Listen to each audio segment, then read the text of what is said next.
2014 बरवाला कांड के बाद जो हमारी ये परीक्षा शुरू हुई है, संगत कर्तव्य और अकर्तव्य की स्थिति में क्या करें क्या ना करें। गुरु का परिवार कहता है कि राजनीति करो, राजनेताओं को वोट दो, उनकी रैलियों में जाओ, उनका समर्थन करो। गुरु जी कह रहे हैं हमारा राजनेताओं से कोई लेना देना नहीं है, हमारी संस्था गैर राजनीतिक है, हमने भक्ति करनी है, क्या करें क्या ना करें। गुरु का परिवार कह रहा है धनाना गांव में स्टेडियम बनाओ बैडमिंटन का। गुरु सत्संग में कह रहा है बच्चों हमने गेम नहीं खेलना, ना हमने सहयोग करना, इससे हमारी श्वासें बर्बाद होती है, हमारा समय बर्बाद होता है, हमने तो मोक्ष प्राप्त करना है। गुरु का परिवार कह रहा है जाटों के आरक्षण में जाओ, उनका समर्थन करो और चंदे के रूप में उनको पैसा दो। दूसरी तरफ गुरु सत्संग में कह रहा है कि दुनिया से ती दोस्ती, पड़े भजन में भंग, एका एकी राम से या साधु के संग। बिना नाम उपदेशी के पास बैठने से भी हमारा भजन भंग होगा। क्या करें क्या ना करें, गुरु की माने या गुरु के परिवार की माने। गुरु का परिवार कह रहा है राजस्थान के गैंगस्टर जो पुलिस एनकाउंटर में मारा जा चुका है आनंदपाल सिंह, राजपूत करणी सेना उसको शहीद का दर्जा दिलाने के लिए धरना प्रदर्शन कर रही है राजस्थान के अजमेर में, हरियाणा के भिवानी में। और संगत वालों को कह रहे हैं कि जाओ उनका समर्थन करो, गुंडों का समर्थन करो। और दूसरी तरफ सतगुरु कह रहा है कि संतों का और गुंडों का क्या मेल, क्या करें, गुरु की माने या गुरु के परिवार की माने। गुरु कह रहा है कि बच्चों अगर तुम्हारे घर पर कोई आ जाता है भिखारी या कोई भी, उसको खाना खिला दो, उसको सूखा राशन मत देना, उसको भोजन खिला दो। दूसरी तरफ गुरु का परिवार कह रहा है अन्नपूर्णा मुहिम चलाओ, जबरदस्ती जा जाके लोगों के मकान बनाओ, जबरदस्ती लोगों के घरों में सूखा राशन डालो। क्या करें क्या ना करें, कर्तव्य और अकर्तव्य की स्थिति, गुरु की माने या गुरु के परिवार की माने। गुरु का परिवार कह रहा है कि अयोध्या में जाओ, जो लोग श्री रामचंद्र जी के दर्शन करने के लिए उस मंदिर को देखने के लिए आ रहे हैं, आन उपासना करने के लिए आ रहे हैं, वहां जाकर भंडारा लगाओ, उन लोगों को कोई दिक्कत नहीं होनी चाहिए, आन उपासना करने में कोई परेशानी नहीं आनी चाहिए।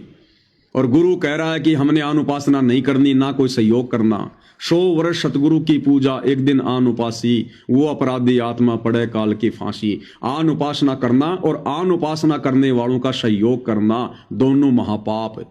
क्या करें, गुरु की माने या गुरु के परिवार की माने।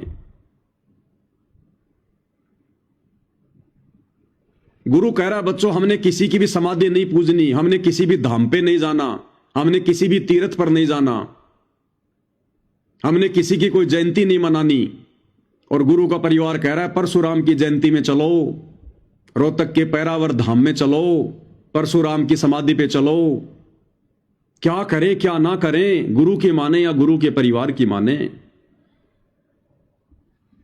गुरु कह रहा है कि कबीर जी प्रकट हुए हैं, कबीर जी का जो है वो प्रकट दिवस मनाना चाहिए। गुरु का परिवार कह रहा है अनाज मंडी सिरसा में चलो और कबीर जी की जयंती नकली कबीर पंथियों के साथ मिला के करो। क्या करें, गुरु की माने या गुरु के परिवार की माने। ऐसी स्थिति में शास्त्र ही प्रमाण होते हैं, किसी की देखा देखी नहीं, किसी भगत के कहे अनुसार नहीं। ये 30 साल से गुरुदेव ने ठोक ठोक के ज्ञान इसीलिए दिया था कि जब वो परीक्षा का समय आएगा, कर्तव्य और अकर्तव्य की स्थिति आएगी, तो मेरे ज्ञान को आधार बनाकर डिसीजन लेना, मेरे परिवार के देखा देखी नहीं, मेरे परिवार के कहने से नहीं। अगर मेरे परिवार के कहे अनुसार चलोगे और मेरे ज्ञान के आधार से नहीं चलोगे तो तुम्हारे साथ में वही बनेगी जो सोबरी ऋषि के साथ में बनी। अंत में रोगे सिर पर हाथ रख के। और संगत ने 90% संगत ने जो साध संगति के अभाव में ये सारे कुकर्म कर चुकी है, मर्यादाएं तोड़ चुकी हैं, अंत में सोबरी ऋषि की तरह इनको रोना पड़ेगा, दूसरा कोई ऑप्शन इनके सामने नहीं होगा। इसलिए भाई और बहनों, परमेश्वर ने हमें ये इतने लंबे समय तक हमें इतना संघर्ष करके ये ज्ञान दिया ताकि मेरे बच्चे धर्म संकट की स्थिति में खुद ही निर्णय कर लें। और इसी बात की परीक्षा ले रहा है गुरु हिसार जेल में बैठ के, और गुरु को किसी ने बांध नहीं रखा। ये वो परमात्मा है, वो परमेश्वर है, जाके अर्ध रोम पर शकल पसारा, ऐसे पूर्ण ब्रह्म हमारा। गरीब ऐसा सतगुरु हम मिल्या, बेपरवाह अबंद, और परम हंस पूर्ण पुरुष रोम रोम रविचंद। इनको कोई बांध नहीं सकता, है तो अबंध परमात्मा है, अपनी मर्जी का मालिक है। हमारी बुद्धि को देख रहा है, चेक कर रहा है, उन्हें तो पता है कितने पास होंगे, कितने फेल होंगे, लेकिन वो हमें भी तो दिखाएंगे ना कि तुम्हारी कितनी औकात है, तुमने कितना ज्ञान को समझा। और दुनिया को ज्ञान समझाने का ठेका लिए फिरते थे, तुम्हारी खोपड़ी में ज्ञान की छींट भी नहीं। नालायको, इसीलिए दुनिया नहीं जाग रही।